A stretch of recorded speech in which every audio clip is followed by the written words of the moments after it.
અને ગીર ક્રોસમાં દેશી પણ ગાય દેશી કટમાં કહેવામાં આવે છે મિત્રો। અને પણ એક સારી એવી મસ્ત મજાની એક ગાય વિયાઈ ગઈ છે એચએફ, એ તમને દેખાડી દઉં અને શું નાખ્યું છે એને અને કેવું એનું બસ્યું છે અને કઈ રેડલી છે કે રેડલો છે, પણ વ્યવસ્થિત વિયાઈ ગઈ છે। 2 દિવસ થઈ ગયા છે, વિડીયોની અંદર તમને દેખાતી નહીં હોય, આપણે બ્લોગ બનાવીએ છીએ પણ એ તમને ક્યાંય દેખાતી નહીં હોય। અહીં તમે દેખો આપણા 4 સરસ મજાના 3 બચ્ચા બાંધેલા છે અને હંધાય રેડલી જ છે, આમાં એક વાછડા નથી, વાછડીઓ જ છે। અને આપણે જો તમને દેખાતું છે કે હાલ એ આમ સૂકો ચારો ખાવાનું ચાલુ કરી દીધું છે, એટલે આમ ધીમે ધીમે ખાવાનું ચાલુ કરે એટલે આમ તમને પણ દેખાતું હશે। અને જેટલો ખોરાક લે નાના બચ્ચા એટલા પણ સારા વ્યવસ્થિત અઠ્ઠે ગઠ્ઠે ને મોટા થઈ જાય। અને આપણી ભેંસ છે, ભેંસ થોડીક થાકી ગઈ છે મિત્રો। અને આજ એટલી બધી કાંઈ માહિતી છે ને મિત્રો, અને આજ ખાલી આપણે વિડીયો બનાવ્યો છે કે આપણે એક મસ્ત મજાની ગાય વિયાઈ ગઈ છે અને એને શું નાખ્યું છે અને એને શું છે, વાછડી છે કે વાછડો છે એ તમને દેખાડી દઉં। અને આપણે એચએફ છે, સારી એવી વ્યવસ્થિત છે, આપણે સસ્તી એવી મળી ગઈ હતી, લાવી દીધી છે।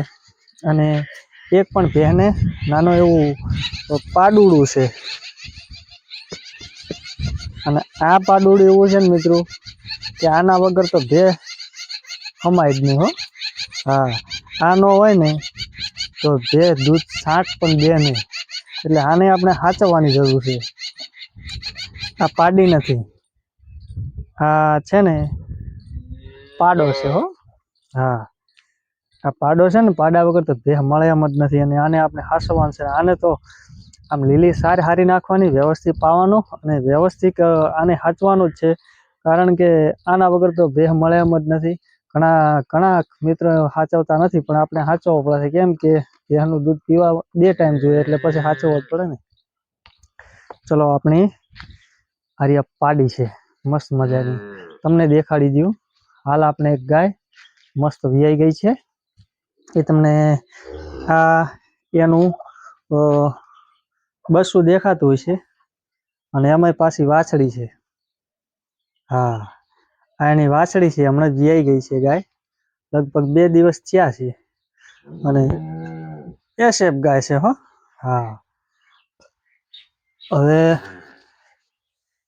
આપણે જેટલી ગાયો વિયાવાની હતી એટલી બધી વિયાઈ ગઈ છે, જે 2 3 4 5, ને આને અંદર જ રાખવામાં આવે, કેમ કે ઠંડી ન લાગે।